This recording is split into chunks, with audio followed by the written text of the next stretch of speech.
नमस्कार दोस्तों, मैं राज पांडे। आप देख रहे हैं आरसीएन टुडे। आप सभी का आरसीएन न्यूज टुडे चैनल पर हार्दिक स्वागत है। लगातार इस चैनल के माध्यम से आपको सबसे ऑथेंटिक जानकारी देने का प्रयास किया जाता है। वही जानकारी दी जाती है जो पूर्ण सत्य होता है।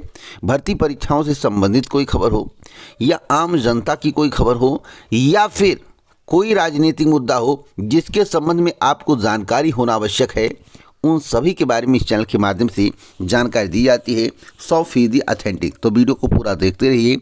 अगर आप किसी भी भर्ती परीक्षा की तैयारी कर रहे हैं, रेलवे, बैंक, एसएससी या फिर किसी भी भर्ती परीक्षा की, राज्य स्तरीय भर्ती हो या सेंट्रल की भर्ती हो, आपके लिए सबसे कम पैसे में तैयारी का ऑफर चल रहा है।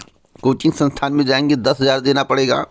आप 500 रुपये में, 300 रुपये में, 350 रुपये में पूरे एक साल 70,000 प्लस मॉक टेस्ट दे पाएंगे। 700 से ज़्यादा भर्ती परीक्षा की तैयारी कर पाएंगे। तो आइए जान लेते हैं।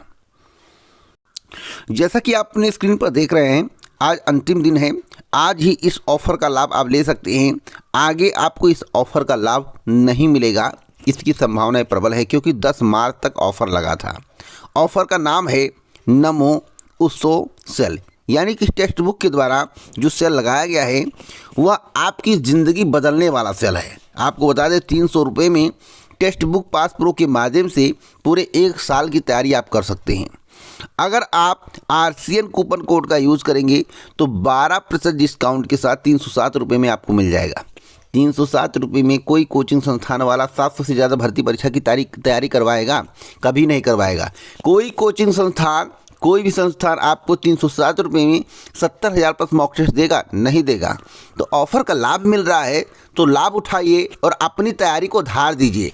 चाहे पुलिस भर्ती हो, चाहे एसएससी की भर्ती हो, चाहे रेलवे की भर्ती हो, चाहे बैंक की भर्ती हो, इतना ज़बरदस्त तैयारी करिए कि 5 से 10 मिनट के अंदर 25 क्वेश्चन सॉल्व। गारंटी है। अगर आपने मेहनत से पढ़ाई कर लिया और 70,000 प्लस मॉक टेस्ट लगा लिए, 5 मिनट से 10 मिनट के अंदर आप 20 से 25 क्वेश्चन सॉल्व कर दोगे। टॉपर बन सकते हो, टॉपर। तो अपने सपने को साकार करिए। अगर आपका सिलेक्शन हो जाता है, आपको सरकारी नौकरी मिल जाती है आपकी मेहनत पर, तो आपका सारा पैसा रिफंड कर दिया जाएगा। जिस मेथड से आप पैसा खटाएंगे उसी मेथड से आपके अकाउंट में पैसा आ जाएगा। तो अब तक की सबसे बड़ी खबर है, मैं इसे सबसे बड़ी खबर मानता हूं। आपके लिए संजीवनी है। डिस्क्रिप्शन बॉक्स में लिंक है, उस लिंक पर क्लिक करके आरसीएन कूपन कोड का यूज़ करके 12% डिस्काउंट के साथ आप एक साल के लिए तैयारी शुरू कर दें, जिससे आपका कल्याण हो, आपका सपना पूरा हो। आज की बड़ी खबरों के बारे में बात करेंगे। उससे पहले मैं आपसे रिक्वेस्ट करूंगा कि वीडियो को लाइक कर दीजिए।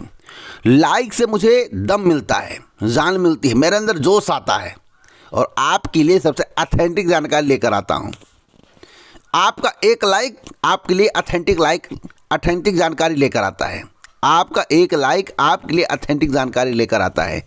तो अभी लाइक करिए। सबसे पहले मैं बात करूंगा आंगनबाड़ी की भर्ती को लेकर। देखिए दोस्तों, आंगनबाड़ी सहायिकाओं की 5,000 से अधिक पदों पर होगी भर्ती। कहां पर होगी भर्ती, मैं आपको बताना चाहता हूं। प्रदेश में, यानी कि उत्तराखंड प्रदेश में आंगनबाड़ी सहायिकाओं के 5,000 पदों पर भर्ती होगी। महिला सशक्तिकरण एवं बाल विकास मंत्री रेखा आर्या ने 5,115 मिनी आंगनबाड़ी कार्यकर्ता के पद पर समायोजित होने का समायोजन पत्र देते हुए इसकी घोषणा की है। तो तैयार रहिए। अब तक की सबसे बड़ी खबर है, 5,115 पदों पर, यानी कि 5,000 पदों पर आंगनबाड़ी सहायिकाओं की भर्ती होने जा रही है। कहां पर? उत्तराखंड में। एक और बड़ी अपडेट देना चाहता हूं। जैसा कि आपको मालूम होगा कि 2024 लोकसभा चुनाव के पहले ही गोयल जी ने इस्तीफा दे दिया। आरोप भी लगे थे। देखिए, इस्तीफे के बारे में जब गोयल जी से पूछा गया तो गोयल जी कह रहे हैं कि निजी कारण है। लेकिन क्या वास्तव में निजी कारण है? सुप्रीम कोर्ट ने सरकार की जल्दबाजी पर उठाए थे सवाल।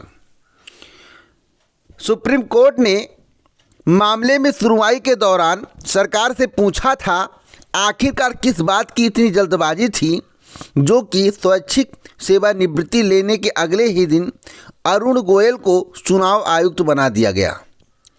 शीर्ष कोर्ट ने कहा था कि कानून मंत्री ने चयनित नामों की सूची में से 4 नाम चुने। फाइल 18 नवंबर को विचार के लिए रखी गई और उसी दिन आगे बढ़ा दी गई। यहाँ तक कि पीए ने भी उसी दिन नाम की सिफारिश कर दी। यह सब कुछ बहुत ही जल्दबाजी में किया गया। आखिरकार ऐसा क्यों किया गया? तो क्या आपको लगता है कि अरुण गोयल इस्तीफा दे दिए हैं तो क्या सरकार की मर्जी के लोग नहीं आएंगे? जो सरकार के ऊपर सुप्रीम कोर्ट ने सवाल खड़ा किया था जल्दबाजी को लेकर, क्या वैसा मामला अब नहीं होगा? अरे भैया, क्या होगा क्या नहीं होगा आगे आपको पता चल जाएगा। वैसे चुनाव पर इसका कोई इफेक्ट नहीं पड़ेगा। हाँ, थोड़ा इफेक्ट पड़ सकता है कि आदर्श आचार संहिता थोड़ा विलंब से लग सकती है, यानी कि 20 से लेकर 25 तक लग सकती है। ऐसी स्थिति उत्पन्न हो सकती है। अगली अपडेट के बारे में बात कर लेते हैं। अगली अपडेट पुलिस भर्ती को लेकर है। पुलिस भर्ती में पेपर लीक की घटना सामने आई थी।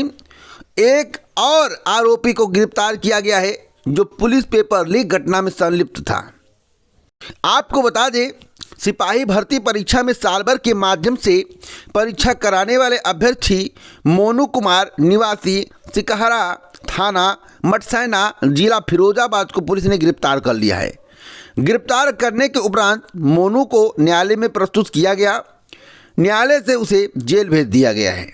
तो अब तक की सबसे बड़ी खबर है, लगातार धर पकड़ जारी है। तो सिपाही भर्ती में कितने धांधली करने वाले थे भाई? जब संख्या बल अधिक है, 48 लाख आवेदन है, तो धांधली करने वालों की संख्या अधिक है। और कब से भूखे प्यासे तड़प रहे थे कि भर्ती कब आए कब आए कब आए, उसे गटक लिया जाए। तो यह गटकने का प्रयास किया गया और जो गटकने का प्रयास किए वो लटक गए। तो स्थिति परिस्थिति आप लोग समझ सकते हैं। तो पुलिस भर्ती में धांधली करने वालों पर लगातार गाज गिर रही है। यूपी बोर्ड परीक्षा की बात करें तो यूपी बोर्ड परीक्षा में भी पेपर लीक हुआ। यह बात किसी से छुपी नहीं है। परिणाम की बात कर लेते हैं। परिणाम कब आएगा? तो मैं आपको बताना चाहता हूँ, यूपी बोर्ड ने रिकॉर्ड 12 कार्य दिवस में हाई स्कूल एवं इंटरमीडिएट की परीक्षा संपन्न कराई। अब 16 मार्च से मूल्यांकन शुरू कराकर होली पर 3 दिन के अवकाश के साथ 31 मार्च को उसे पूर्ण कराएगा। इस तरह मूल्यांकन 13 दिन में कराकर यूपी बोर्ड रिकॉर्ड बना सकता है। बोर्ड सचिव ने कहा कि मूल्यांकन पूरा होने के साथ परिणाम देने की तैयारी है। परिणाम कब आएगा सुन लीजिए। परिणाम आएगा 3 मई से लेकर 7-8 मई के बीच में। तो आप तैयार रहिए परिणाम के लिए। 4500 पदों पर बम्पर भर्ती। भर्ती कहाँ पर होगी अभी बताता हूँ, वीडियो को ध्यान से सुनिएगा। राज्य में 4500 कम्युनिटी हेल्थ ऑफिसर की भर्ती की जाएगी। किसकी? कम्युनिटी हेल्थ ऑफिसर की। मैं आपको बताना चाहता हूँ किस कोटि में कितने पद हैं। तो अत्यंत पिछड़ा वर्ग के 1345 हैं। अत्यंत पिछड़ा वर्ग महिला के 331 हैं। पिछड़ा वर्ग के 702 हैं। पिछड़ा वर्ग महिला के 259 हैं। अनुसूचित जाति के 1269 हैं। माफी चाहता हूँ 79 हैं। अनुसूचित जाति महिला के 230 हैं। अनुसूचित जनजाति के 95 हैं। अनुसूचित जनजाति महिला के 36 हैं। आर्थिक रूप से कमजोर यानी कि ईडब्ल्यूएस के 145। आर्थिक रूप से कमजोर महिला के 78। अनारक्षित कोटे में एक भी पद नहीं है। गजब की बात है, गजब का हाल है। हाल भैया बिहार का है। राज्य के हेल्थ सब सेंटर और हेल्थ वेलनेस सेंटर में 4500 कम्युनिटी हेल्थ ऑफिसर की नियुक्ति होगी। बीएससी नर्सिंग पास अभ्यर्थियों से राज्य स्वास्थ्य समिति ने आवेदन मांगा है। 1 से 30 अप्रैल तक आवेदन कर सकते हैं। अब भैया यहाँ पर जो है अनारक्षित का कोई जगह ही नहीं है। अनारक्षित वाले बेचारे क्या करें, काफ़ी परेशान हैं। तो आगे भर्ती का इंतजार करिए, अगली भर्ती की तैयारी करिए। बाकी इसके अलावा कोई रास्ता नहीं है। अगली खबर महिलाओं को लेकर है। महिलाओं को इस समय तोहफा मिल रहा है क्योंकि चुनाव का समय है, तो तोहफा मिलना लाजमी है। जब देश के प्रधानमंत्री जी ने ऐलान किया महिला सशक्तिकरण के समय कि 100 रुपये गैस के दाम घट गए, महिलाओं को उज्ज्वला के तहत फ़ायदा दिया गया, 400 रुपये अब सब्सिडी मिलेंगे, तो उत्तर प्रदेश के मुख्यमंत्री योगी आदित्यनाथ जी कहाँ चूक सकते हैं, क्योंकि केंद्र का रास्ता उत्तर प्रदेश से होकर गुजरता है। यह बात किसी से छुपा नहीं है, क्योंकि उत्तर प्रदेश में 80 लोकसभा सीटें हैं। आपको मालूम होना चाहिए, उत्तर प्रदेश के मुख्यमंत्री योगी आदित्यनाथ जी ने ऐलान किया है, योगी सरकार प्रदेश की महिलाओं को होली का तोहफा देते हुए त्यौहार पर निःशुल्क गैस सिलेंडर देने जा रही है। इससे प्रदेश के 1.75 करोड़ लोगों को सीधा फायदा मिलेगा। अब जिसको गैस सिलेंडर फ्री में मिले वे सभी कमेंट बॉक्स में ज़रूर बताएं। आप बताएंगे तभी तो हम जानेंगे। राज्य कर्मचारियों को भी खुशखबरी मिलने वाली है, जिससे 12 लाख पेंशनरों को बड़ी राहत मिलेगी। आपको बता दें, केंद्रीय कर्मचारियों के महंगाई भत्ते से 4% वृद्धि की घोषणा के बाद राज्य सरकार भी अपने लाखों कर्मचारियों को बड़ी दर से महंगाई भत्ते के भुगतान का आदेश जल्द जारी करने की तैयारी में है। सोमवार को इससे संबंधित फाइल तैयार की जाएगी। तो अब तक की सबसे बड़ी खबर है, जनवरी 2024 से मिलेगा लाभ, यह भी बड़ी खबर है। तो तैयार हो जाइए महंगाई भत्ता पाने के लिए। नीट को लेकर बड़ी अपडेट है। नेशनल टेस्ट एजेंसी यानी कि टेस्टिंग एजेंसी एनटीए ने नीट प्रवेश के लिए आवेदन की अंतिम तिथि 9 से बढ़ाकर 16 मार्च कर दी है। तो अब तक की सबसे बड़ी खबर है, अब की बार जो आवेदनों की संख्या भी कम थी, आवेदन की संख्या अब बढ़ने की संभावना जताई जा रही है। एक और बड़ी अपडेट देना चाहता हूँ फार्मासिस्ट को लेकर। फार्मासिस्ट वाले कह रहे हैं भैया हमारा नाम बदलो, तो फार्मासिस्ट का नाम माफ़ी चाहता हूँ, फार्मासिस्ट का पदनाम बदलकर फार्मेसी अधिकारी किया जाए, ऐसी मांग की गई है। अब देखते हैं मांग पूरी होती है या नहीं। 69,000 शिक्षक भर्ती के अभ्यर्थियों को काफ़ी मुश्किलों का सामना करना पड़ रहा है। 69,000 शिक्षक भर्ती के अभ्यर्थी इतने परेशान हैं, उसका कोई चरम नहीं है। 69,000 शिक्षक भर्ती के अभ्यर्थियों का आंदोलन जारी है। शनिवार को अभ्यर्थियों ने भाजपा प्रदेश अध्यक्ष भूपेंद्र चौधरी के आवास का घेराव किया। प्रदर्शन कर रहे अभ्यर्थियों ने 68 सूची के अभ्यर्थियों को नियुक्ति देने की मांग उठाई, लेकिन अभी तक इनकी बात सुनी नहीं गई और सुनने की भी संभावना चुनाव से पहले नहीं है। इसलिए अभी धैर्य बनाने की आवश्यकता है, प्रयास जारी रहेगा तो हो सकता है सफलता मिल जाए। बैंक क्लर्क का पदनाम बदला, जिम्मेदारी और अधिकार भी बढ़ाए गए हैं। अब कपड़ा धुलाई भत्ते के रूप में 300 रुपये मिलेगा। तो भैया इस समय बैंक कर्मियों के बल्ले बल्ले हैं। क्लर्क से लेकर चपरासी तक के नाम बदल दिए गए हैं। तो बैंक कर्मियों को इस चैनल की तरफ से हार्दिक शुभकामनाएं, और इस वीडियो को शेयर कर दें बैंक कर्मी, जिससे लोगों को जानकारी मिल जाए, और लड्डू ज़रूर भेज दें, क्योंकि इससे अच्छी खबर आपको नहीं मिल सकती।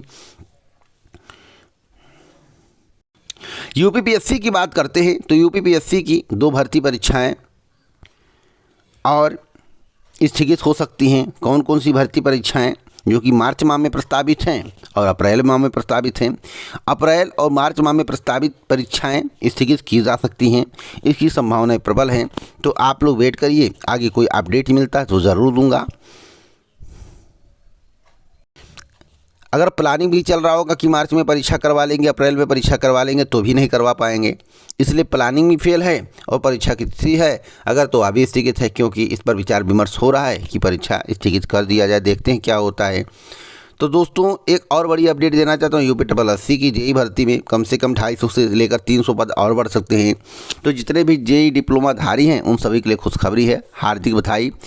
आपकी बातें सरकार तक पहुंचाने का प्रयास करता हूं और आपको न्याय दिलाने का प्रयास करता हूं। भाई पदों की संख्या अधिक रहेगी तो कट ऑफ कम जाएगा, तो आपका भला होगा।